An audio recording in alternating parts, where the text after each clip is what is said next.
Good morning student. आज हम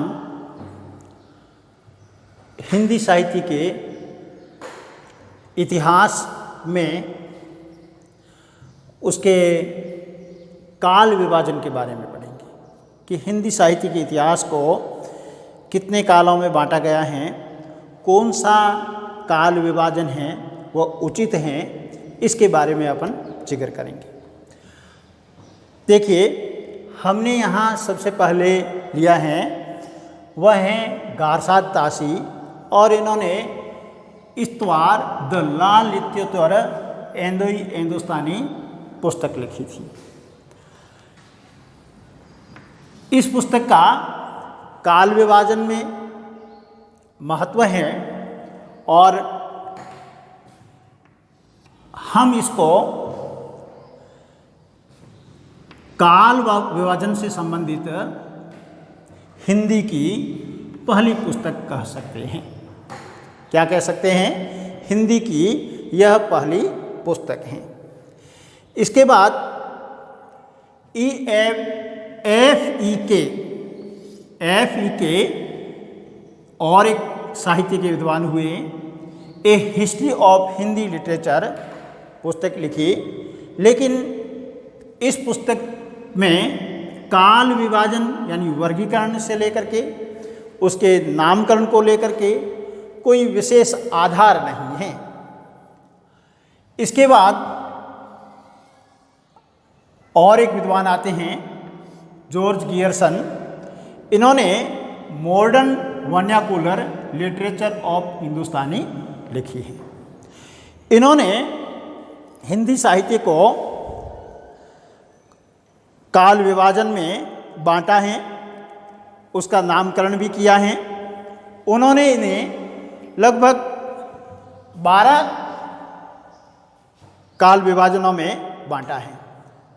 पहला काल विभाजन उन्होंने किया है चारण काल के नाम से, और इन्होंने इसकी समय सीमा जो है 700 से 1300 ईस्वी मानी है। दूसरा काल विभाजन इन्होंने 15वीं सदी का जो धार्मिक पुनर्जागरण था उसके नाम से किया है, और तीसरा जो इनका काल विभाजन है वह जायसी और उसकी कविता के नाम से है। तीसरा इन्होंने उस समय अष्टसाप के कवियों का और कृष्ण संप्रदाय का विशेष प्रभाव था, इसलिए उसका नाम ब्रज का कृष्ण संप्रदाय कर दिया है। पांचवा विभाजन जो है इन्होंने मुगल दरबार के कवियों के रूप में किया है। फिर उस काल में तुलसीदास का विशेष प्रभाव था, इसलिए तुलसीदास भी नामकरण किया है इन्होंने उस काल का।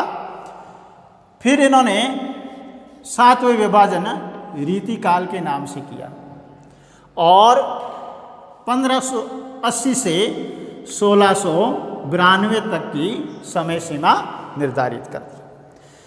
फिर देखिए, तुलसीदास प्रभावी कवि था, वक्त था, तो उसके बाद के जो परवर्ती कवि थे उनका भी इन्होंने इस पुस्तक में जिक्र किया है।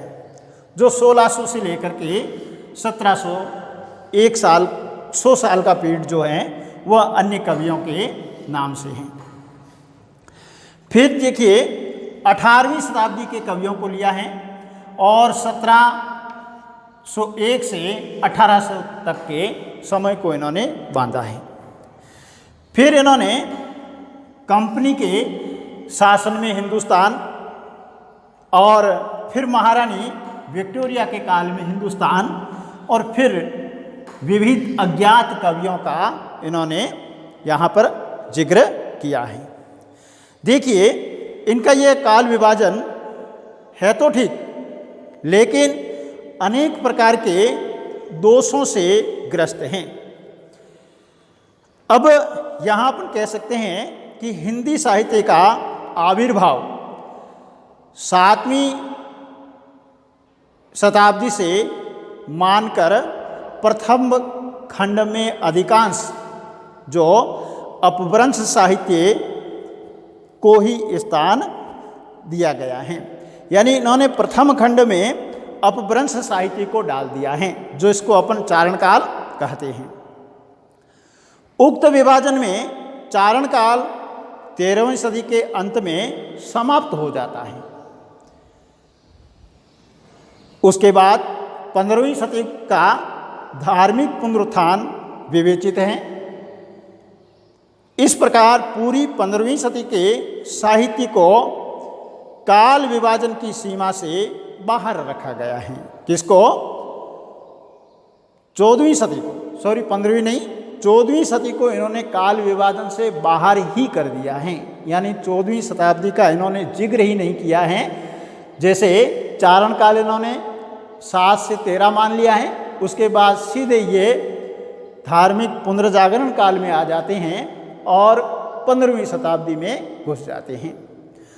14वीं शताब्दी को इन्होंने छोड़ ही दिया है, जो सर्वथा अपन असंगत कह सकते हैं। इन सीमाओं के बावजूद जॉर्ज गियर्सन का ये काल विभाजन जो है ऐतिहासिक महत्व रखता है। इसके बाद में मिश्र बंधु आते हैं और इन्होंने अपने साहित्य के इतिहास ग्रंथ मिश्र बंधु विनोद में काल विभाजन में एक नई दृष्टि और नए विवेक का परिचय दिया है। मिश्र बंधुओं का ये प्रयास निश्चित ही सभी दृष्टियों से गियर्सन के काल विभाजन से बहुत विकसित और वैज्ञानिक माना जाता है। यह काल विभाजन इस प्रकार से किया है इन्होंने, जैसे प्रारंभिक काल, सबसे पहले काल का नाम क्या दिया है? प्रारंभिक काल। और इस काल को इन्होंने 2 भागों में बांटा है। पूर्व प्रारंभिक काल जो 700 से 1343 संवत तक माना है। दूसरा इन्होंने इसी आरंभिक काल को उत्तर आरंभिक काल कहा है और इसको 1343 से 1444 संवत तक माना है। दूसरा काल विभाजन इन्होंने किया है, वह किया है मध्यकाल। और मध्यकाल को उन्होंने वापिस 2 भागों में बांटा है और वह पूर्व मध्यकाल और उत्तर मध्यकाल। पूर्व मध्यकाल को इन्होंने 1445 से 1560 का समय दिया है और उत्तर मध्यकाल को 1561 से 1680 का समय दिया है। फिर देखिए इन्होंने इसको तीसरे भाग में बांटा है। तीसरे का नाम क्या कर दिया है? अलंकृत काल। और अलंकृत काल को इन्होंने वापिस 2 भागों में बांटा है। पूर्व अलंकृत काल जो 1681 से 1790 तक और उत्तर अलंकृत काल 1791 से 1889 तक। फिर इन्होंने जो नामकरण किया है वह परिवर्तन काल किया है और परिवर्तन काल को समय दिया है 1890 से 1925। फिर इन्होंने अंतिम काल विभाजन जो किया है वर्तमान काल जो 1926 से अब तक को माना है। प्यारे विद्यार्थियों, ये जो काल विभाजन है मिश्र बंधुओं का, जो पर्याप्त व्यवस्थित और वैज्ञानिक है, फिर भी इस वर्गीकरण में अनेक प्रकार की विसंगतियां हैं। पूरे वर्गीकरण में विभाजन का कोई निश्चित आधार नहीं अपनाया गया है। इन्होंने कोई आधार नहीं बताया कि इस आधार पर हम इसको यह नामकरण देते हैं। आरंभिक काल, मध्यकाल, वर्तमान काल आदि विभाजन के साथ में अलंकृत काल नाम युक्ति संगत प्रतीत नहीं होता है, क्योंकि यह काल क्रम के आधार से भिन्न प्रवृत्तिगत आधार पर स्थित हैं। यानी पहला जो था वह कालक्रम का आधार अलग है और यह अलंकृत काल जो हैं वह तो एक प्रवृत्ति को लेकर के आया है, तो ये आधार अलग हैं। इसमें पद्धति की दृष्टि से भी एक रूपता का निर्वाह नहीं हुआ है। प्रथम 3 कालों को 2-2 खंडों में वर्गीकृत किया गया है, किंतु बाद के 2 कालों में यह पद्धति नहीं अपनाई गई है। काल विभाजन और नामकरण की दृष्टि से जब हम अगला नाम लेते हैं तो हिंदी साहित्य के सशक्त हस्ताक्षर माने जाने वाले आचार्य रामचंद्र शुक्ल का नाम आता है। आचार्य शुक्ल ने पूर्ववर्ती वर्गीकरणों को ध्यान में रखते हुए काल क्रम के साथ साहित्यिक प्रवृत्ति को भी अपने काल विभाजन का आधार बनाया। काल और प्रवृत्ति के उक्त आधारों को ग्रहण करने के कारण ही उन्होंने विभिन्न वर्गों के दोहरे नाम दिए हैं। यानी काल विभाजन करके इन्होंने एक काल का 2 नाम दिए हैं, दोहरे नाम दिए हैं। उसका वर्गीकरण जो है वह द्रष्टव्य है। आचार्य रामचंद्र शुक्ल का यह काल विभाजन, जिसको इन्होंने दोहरे नामकरण के रूप में पेश किया, आदिकाल, इनको इन्होंने वीरगाथा काल नाम दिया और उसका समय जो है 1050 से 1375 तक माना है। उसके बाद में मध्यकाल को पूर्व मध्यकाल और उत्तर मध्यकाल के रूप में बांटा है और पूर्व मध्यकाल को उन्होंने भक्तिकाल नाम दिया और 1375 से 1700 तक के समय को समाहित किया। उत्तर मध्यकाल को इन्होंने रीतिकाल नामकरण किया और 1700 से 1900 तक के समय को इन्होंने इसमें बांध दिया।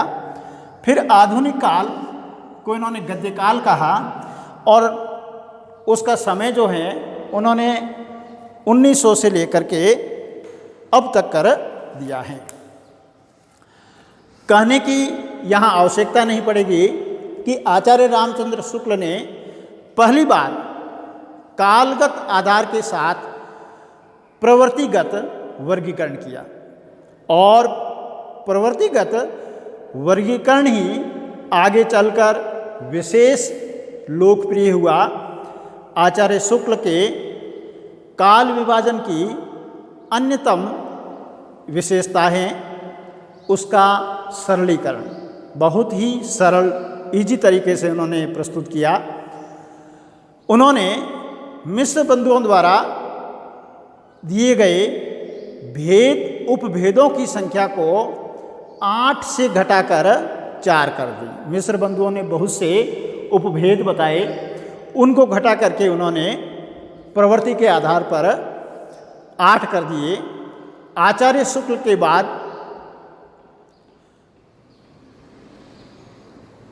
आचार्य शुक्ल के काल विभाजन की एक महत्वपूर्ण विशेषता यह है कि उन्होंने हिंदी साहित्य का आविर्भाव सम्मत 1050 से मानकर हिंदी साहित्य के इतिहास को अपभ्रंश साहित्य की सीमाओं के समीप ला दिया है। आचार्य रामचंद्र शुक्ल के काल विभाजन पर यदि हम समीक्षात्मक दृष्टि से विचार करें तो पता चलेगा कि शुक्ल जी का ही काल विभाजन सर्वथा संगत नहीं है। जिन ग्रंथों के आधार पर आचार्य शुक्ल ने हिंदी साहित्य के आदिकाल की स्थापना की, उनमें कुछ कृतियां तो अस्तित्वहीन हैं, कुछ अप्रमाणिक हैं और कुछ के बाद के समय की सिद्ध हो चुकी हैं। फिर भी अपनी सीमाओं के बावजूद आचार्य शुक्ल का वर्गीकरण वैज्ञानिक है और साहित्य जगत में सर्व स्वीकार्य हैं। इनके बाद एक और साहित्यकार आते हैं, उन्होंने भी इस काल विभाजन को बांटा है, साहित्य के इतिहास को काल के रूप में व्यवस्थित करने की कोशिश की। उनका नाम है बाबू श्याम सुंदर दास। इन्होंने साहित्य के इतिहास की संपूर्ण सामग्री का प्रवृत्ति मूलक विभाजन करके उस प्रवृत्ति के प्रायः समस्त जो प्रतिनिधि रचनाकारों का विवेचन एक स्थान पर किया है। श्याम सुंदर दास ने अपने वर्गीकरण को मध्यम पथ के रूप में स्वीकार किया है। इन्होंने इस वर्गीकरण को करते हुए बीच का रास्ता अपनाया है, मध्यम पथ को अपनाया है। उन्होंने लिखा है कि मेरे विचार में मध्यम पथ का ग्रहण करना श्रेयस्कर होगा।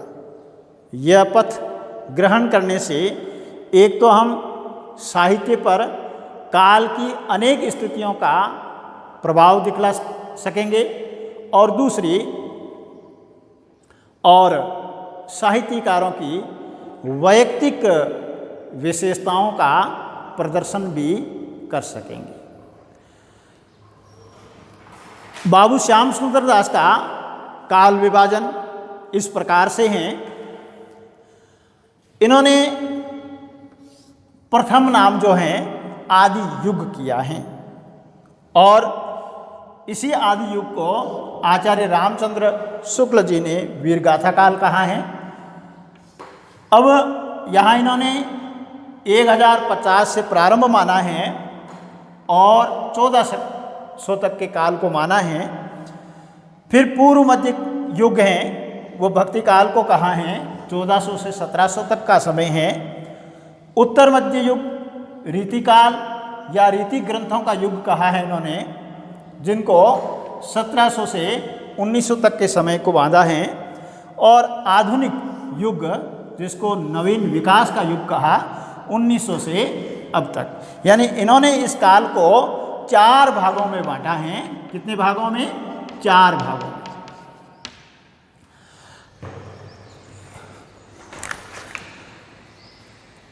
और देखिए इनके बाद में एक और साहित्यकार आते हैं, उनका नाम है डॉक्टर राम कुमार वर्मा। उन्होंने काल विभाजन से संबंधित राजनीतिक और सामाजिक परिवर्तनों की चर्चा करते हुए साहित्य के इतिहास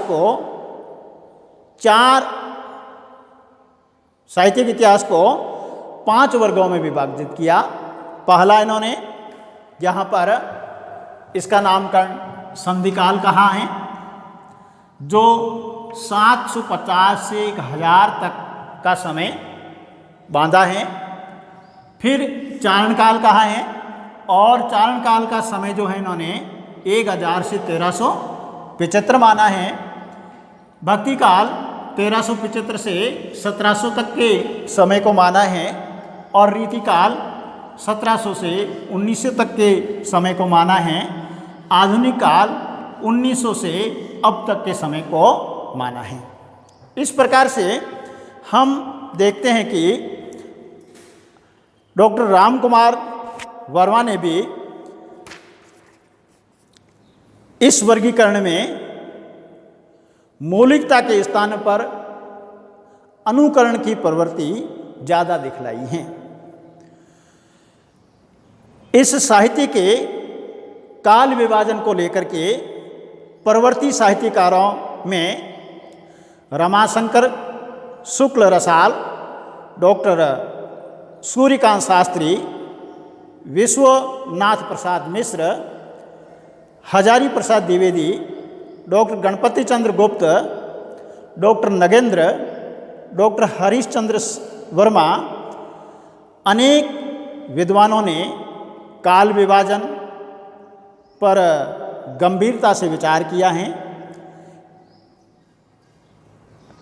हमने जो 4 या 5 विद्वानों का यहाँ जिक्र किया, पढ़ा, उन सब में या साहित्य के इतिहास के इतिहासकारों ने आचार्य रामचंद्र शुक्ल जी के इस वर्गीकरण को ज़्यादा वैज्ञानिक माना है और ज़्यादा ही तर्कसंगत माना है। आज के इस साहित्य के